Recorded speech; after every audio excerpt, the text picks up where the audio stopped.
वालिदैन के लिए एक लेटर घर में लिख कर आई थी कि मैं क्यों जा रही हूँ, जिसका उनको शुरू दिन से पता था।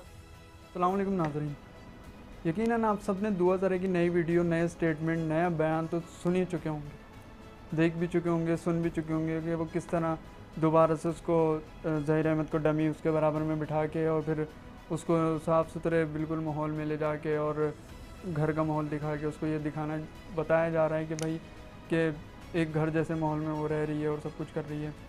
तो मैं फिर आप लोगों से यही कहूँगा कि इस बार आप लोग क्या कहते हैं, क्योंकि देखें मैं शुरू ही दिन से कह रहा हूँ कि वही वाली बात है कि जब किसी की हिरासत में, किसी के कब्ज़े में कोई होता है इंसान के, वो एक बच्ची का नाम है, उनकी हिरासत में सब कुछ है, तो वो तो कुछ भी चाहेंगे उससे बुलवाएंगे। जिस तरह उन्होंने पिछले बयानात उससे रिकॉर्ड करवाएं, इस तरह ये वाले बयान भी रिकॉर्ड करा लिया उससे, ठीक है। अब वो फिर दोबारा से वो कहती क्या है कि दुआ से ये कहलवाया जा रहा है कि भाई मेरा मुल्क का कानून, आइन और इस्लाम इस बात की इजाज़त देता है कि मैं जिससे चाहूँ निकाह कर सकती हूँ जिससे। तो ये तो एक इस्लाम ने भी एक एज रखी है, ठीक है, और मुल्क के कानून ने भी एक एज रखी है कि आप अपनी मर्ज़ी से जिससे चाहे निकाह कर सकते हैं या कुछ कर सकते हैं। दूसरा कि जिस निकाह की बात की जा रही है, ठीक है, उसको भी वकील भी जाली करार दे चुका है और जिस मौलवी के उस पर सिग्नेचर है वो भी मुकर चुका है कि ये मेरे सिग्नेचर है ही नहीं। निकाह तो यहाँ पे आपका जाली हो चुका है, अब निकाह आपका है ही नहीं। मौलवी की नज़र में भी, कानून की नज़र में भी तो आपका साथ रहना और कुछ ये बात बोलना तो बनता ही नहीं है।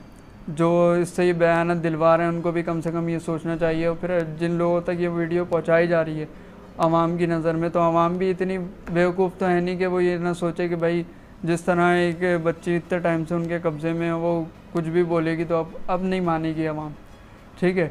अच्छा, उसके बाद वो ये कहती है कि भाई ये लोग मुझे हरासा कर रहे हैं, मुझे अगवा करके लेके जाना चाह रहे हैं, किडनैप करना चाह रहे हैं अब पुलिस वाले। अच्छा, इतनी सी बच्ची फिर उसको ये भी पता है कि 164 का बयान मैंने रिकॉर्ड कराया अपने शौहर के लिए, मतलब शौहर क्या बोलूँ अब उसको मैं, कि 164 हमें नहीं पता था कि 164 का बयान होता है। उसको ये बताया जा रहा है कि मैंने 164 का बयान भी रिकॉर्ड कराया, ठीक है। अब इतनी सारी बातें करने के बाद फिर वो ये कहती है कि भाई सिंध पुलिस और पंजाब पुलिस हमें हिरासा कर रही है और हमें ढूंढ रही है गैर कानूनी तरीके से, वो इस तरह लेके जाना चाह रही है, उस तरह लेके जाना चाह रही है, और मैं अपने घर वालों के लिए ख़त लिख कर आई थी। अब आप ये बताएं कि इससे पहले कितने स्टेटमेंट उसके आए, कितने बयानात आए, कभी भी उसने ये बात तो बोली नहीं कि मैं ख़त लिख कर आई थी। ये इस बार क्यों बोला गया कि मैं ख़त लिख कर आई थी? अच्छा, फिर उसके बाद आपने ये चीज़ देखा होगा, मैं अभी आपको दिखाता हूँ कि जब उसकी वीडियो चल रही है, ठीक है, जब वो ये बात शुरू करती है कि मेरे ससुराल वाले बहुत अच्छे हैं, तो वीडियो कट जाती है। अब एक बंदा बयान रिकॉर्ड करा रहा है तो उसकी वीडियो कटेगी, कोई फिल्म कोई चल रही है, कोई स्क्रिप्ट कोई चल रही है कि वो भूल गए तो वीडियो काटो, फिर उसके बाद एडिट करके लगा दो। ये चीज़ आप गौर से देखिएगा कि वो जब बोलती है उसके बाद ये चीज़ कटती है, फिर उसके बाद वो बोलती है कि भाई मेरे घर वाले, ये ससुराल वाले बहुत अच्छे हैं, मेरे माँ बाप से भी ज़्यादा अच्छे हैं और ये कोई गैंग नहीं है। अच्छा, वो उन्होंने ये बात भी क्लियर कर दी जान के, क्योंकि उनको पता था सोशल मीडिया पे ये चल रहा है कि गैंग बोला जा रहा है, हमें सब कुछ करना जा रहा है, तो उसी से ये कहलवा दिया कि भाई ये बोल दो कि भाई हम गैंग नहीं है, ये नहीं है। अगर इनका होता तो कि क्रिमिनल रिकॉर्ड होता, अगर क्रिमिनल रिकॉर्ड होता तो वो आज ऐसे घूम रहे होते, उनको पकड़ नहीं लिया जाता। वो तो ऐसे दूध के धुले हुए बन रहे हैं ना सामने कि वो किसी की नज़र में आए नहीं। और क्रिमिनल रिकॉर्ड की जहाँ तक बात है तो फिर मैं वही कहूँगा, अंदर ही अंदर पता नहीं कितनी बातें होती हैं, आप भी बेहतर जानते हैं। ये वाली बात ये है कि इतने टाइम से दुआ गायब हो चुकी थी, ठीक है, किसी का कोई बयान नहीं आ रहा था, कुछ नहीं आ रहा था। अभी 19 मई को सिंध हाई कोर्ट में उनकी समाअत है कि भाई वो उनको दुआ को लेके आना है कराची और फिर वो मिलना है, फिर वहीं जाके कोर्ट में फ़ैसला होगा क्या होगा। तो उसी टाइम उन्होंने ये चीज़, वो चाह ही नहीं रहे कि मिले। अबे भाई, अगर चलो एक मिसाल के तौर पे उसने अपनी मर्ज़ी से की भी है, ठीक है, तो मिलने में क्या है, एक दफ़ा मिलने क्यों नहीं दिया जा रहा? वो आमने सामने आके बोल दे हाँ भाई मैं नहीं चाहती इन लोगों से मिलना, ख़त्म हो गई बात। और जब वो पुलिस और कोर्ट के सामने होगी तो कौन सा उसकी जान को ख़तरा होगा, कौन से किसी की जान को ख़तरा होगा?